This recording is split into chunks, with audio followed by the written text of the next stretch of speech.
This is the case of Devon Atkins, a probationer already convicted of injuring an elderly individual. On this day, the courtroom will hear shocking testimony of repeated violations, missed appointments, ignored mental health treatment, and even prohibited contact with the victim. What begins as a chance for rehabilitation spirals into a dramatic downfall. Stay with us as we uncover how one woman's refusal to comply with court orders sealed her fate. All right, ma'am, are you Devon Atkins? And Miss Atkins is on probation for the third-degree felony offense of injury to an elderly person. That's started at May 23rd of 2022. There was a motion to adjudicate probation filed.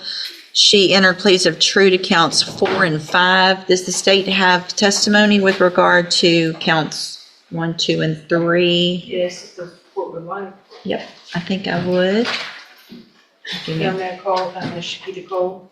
Yes, ma'am. Good morning, Ms. Cole. Would you please raise your right hand? Do you swear or affirm the testimony you're going to give in this hearing will be the truth, the whole truth, and nothing but the truth, so help you God? Thank you. Ms. Cole, would you please state your full name for the record? Shakita Cole. How are you employed? I'm employed at Jackson County Adult Probation.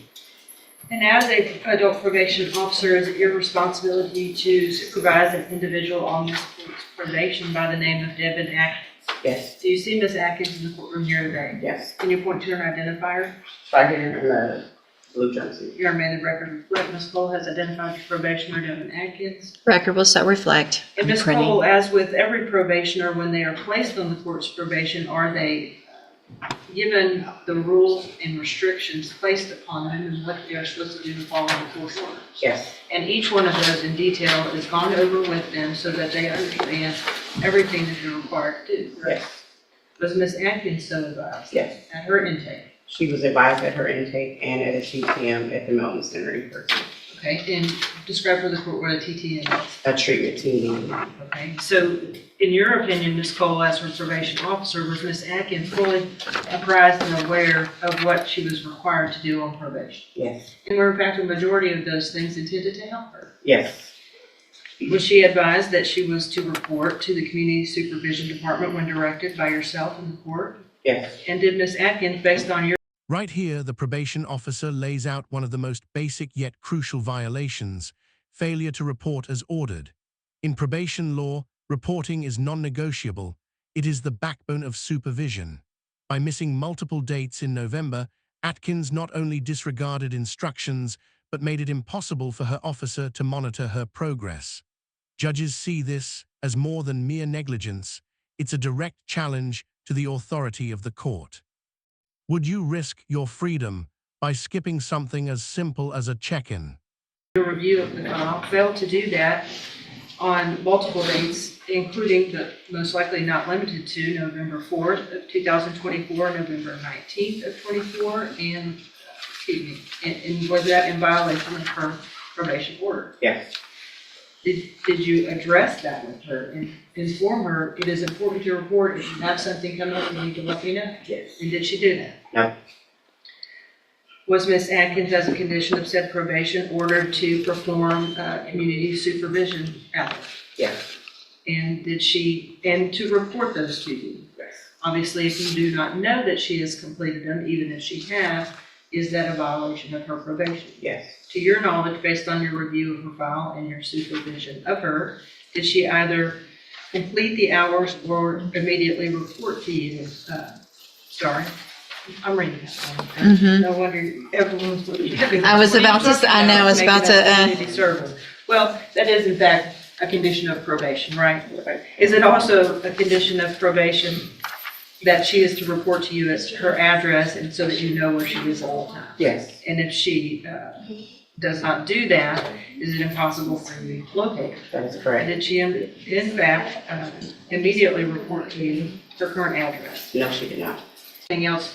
I know you and I have had a lengthy discussion about her that you feel would be appropriate for the court to know in conjunction with your testimony and your updated PSI. The main thing is The officer now reveals another devastating failure. Atkins ignored mental health appointments arranged specifically to help her succeed. In community supervision, treatment plans are lifelines, not punishments. By refusing to attend, Atkins effectively sabotaged her own chance at rehabilitation. Even more concerning, she maintained contact with the victim, her own grandmother, despite a strict no-contact order. Her mental health, she refuses to address that. We've made appointments for her with spinal tap, and she didn't attend the appointments. She's 100% when she was out unmedicated. So that kind of interfered with her completing her services. And she maintained contact with the victim in the case. So that part, her grandmother was trying to be there for her because of the mental health difficulties. And that's the main thing that we were trying to get her to address. Okay. Can I address anything? In a minute. Mr. Lewis, do you have any questions? Hold on, ma'am. You're going to get an opportunity, okay? Mr. Lewis, do you have any questions of Ms. Cole? Just briefly, during your supervision of Ms. Atkins, were you able to supervise her at points when she was on her medication and not on her medication? The entire time she has not been on her medication. So she's been unmedicated this entire time? Yes, sir. Your supervision? Okay. Anything else? Nothing else. All right. Thank you, Ms. Cole. Any other witnesses with regard to the allegations? Based on the testimony, Unless I may ask, Ms. Cole, Judge, Yeah. and you stated that earlier, Ms. Evelyn Thibodeau, I believe that is her grandmother, correct? Yeah, she passed away. hold on, ma'am. At some point in time in November of 2024, was Ms. Atkins violating the condition the court had imposed that she not to have contact with Ms. Thibodeau for Ms. Thibodeau's sake? Yes. Thank you, Judge. Any questions about that? About No. the count, that's count 8 with the Right. contact? Okay. Then, at this time, based on the testimony, I am going to find, At this point, the judge begins counting multiple violations, 6 in total, beyond the 2 Atkins had already admitted to. In legal terms, each true finding is another nail in the coffin of her probation. It's a dramatic shift. The court is no longer weighing second chances, but preparing for the inevitability of prison. Imagine sitting in that courtroom, hearing each count declared true, knowing that every word pushes you closer to losing your freedom. count 1, 2, 3, 6, 7, and 8. True. Again, there were pleas of true to counts 4 and 5 previously. I've received an updated pre-sentence report. Has everyone had an opportunity to review that report? Yes, ma'am, Judge. Any additions or corrections to that report? No, from the bench, Judge. Nothing from the state, Your Honor, unless Ms. Cole has something to add. Do you have anything to add that's not already in your report? No. So the main thing I want to make sure, Ms. Cole, I have a notation here to ask is, you guys were aware of mental health issues and had opportunities for Ms. Atkins to participate in mental health services. Is that correct? I made the appointments myself for her. Okay. All right. Argument, Mr. Lewis? Well, Judge, I think definitely from the updated PSI we have, as well as I think there was some issues from the jail. If you look at those issues and activity, I think that goes directly to her mental health state. Unfortunately, she has not been on a mental health caseload. I think that definitely would benefit her, as well as, being able to take advantage of any services that spinal tap MHMR may have, or any programs that probation deems appropriate for her.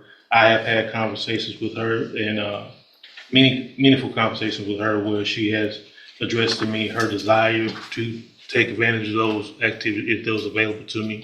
She did understand.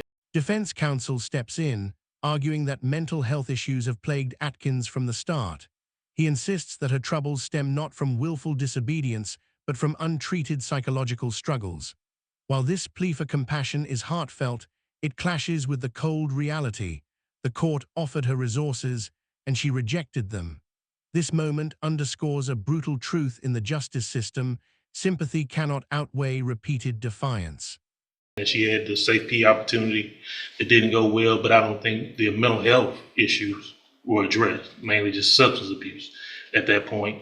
I think if we can get a handle on that, or get some work done with her to address the mental health issues, I think she'll do a lot better in this situation and can be able to complete this assessment. I mean, it's hard when Hold on. someone's not taking patients. Well, it sounds like you had appointments that you missed that Ms. Cole made for you. What, did she go to regular Safe P or special? No. Hold on. Special needs. So she's already been to special needs Okay. Safe P. So that was a whole 6 months plus aftercare of drug and mental health help.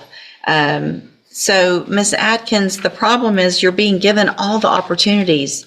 Yeah, but like I said, I don't know if I told you, I had an appointment in Port Arthur because I cannot get into Bowman. They're not taking new patients.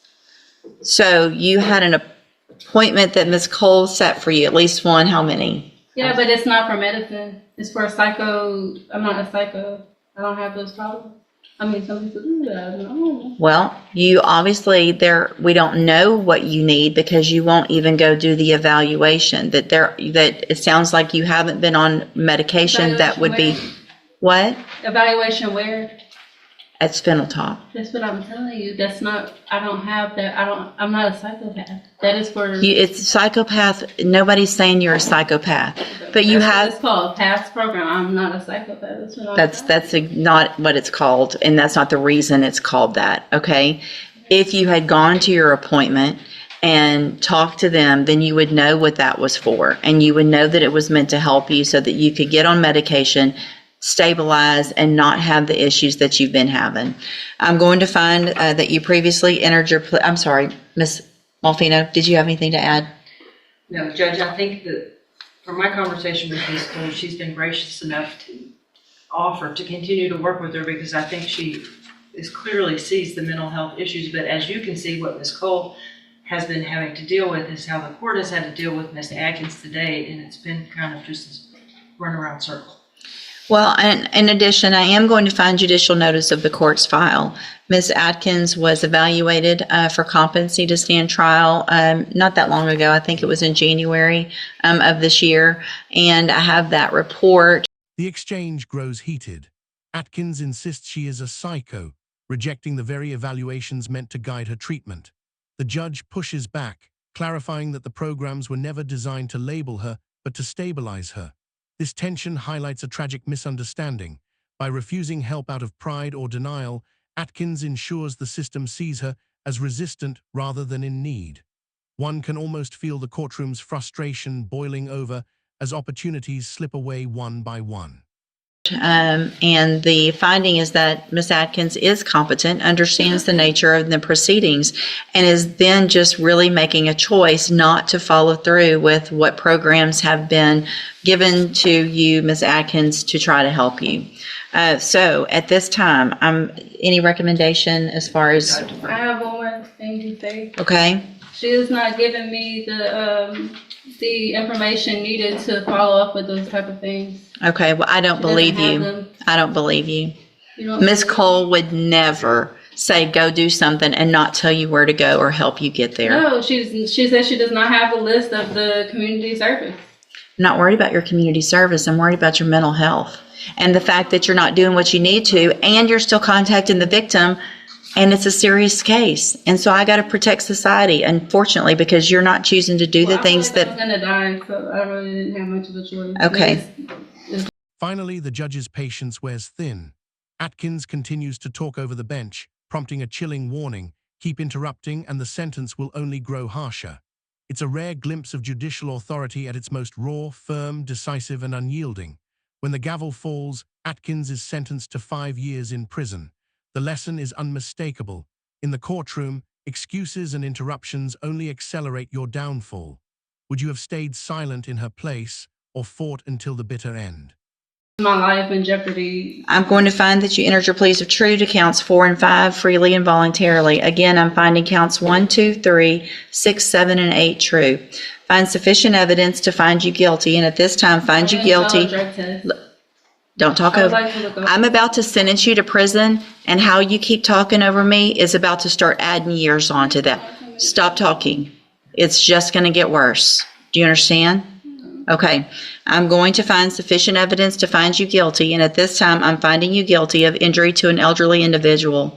Sentence you to a term of 5 years in the institutional division of the Texas Department of Corrections. You will receive credit. You will receive credit on that sentence for any time that you've been in custody that the law gives you the right to receive. No. I'm telling, like, she thought, like, I could not get up there. I'm going to hand you the trial court certification that shows I would like to speak to a detective. this was not an agreement, and so you waived your right to said appeal. I need you to sign that with I gave you her. hospital papers. I gave her everything. I'm also I had handed a you, doctor's appointment and everything. That's what I'm I've got telling 5 you. more years that I could add on to that. Oh, man. I can give you up to 10. Have 'em. You need to stop talking so I can finish what I need to do, okay? I'm telling you, I'm not guilty. That's what I'm telling you. I did not have a choice. I went to the hospital and everything. I'm handing you a 3 written times. admonishment regarding your ineligibility to possess a firearm or ammunition. Because of the judgment entered I against, don't have a gun. I'm not, just listen to what I'm saying. If you'll listen for a minute, you'll understand. Because of the judgment entered against you, you're ineligible under Texas law to possess a firearm or ammunition. I don't have a gun, man. Good, then you You're talking don't- to the wrong person. I'm Devin Atkins. I don't have a gun. I'm required No, to I'm read that telling to you, I everyone. don't know what you're talking about. I don't have a gun. Good, then you don't have to worry about that. Go back with the bailiff. Thank you.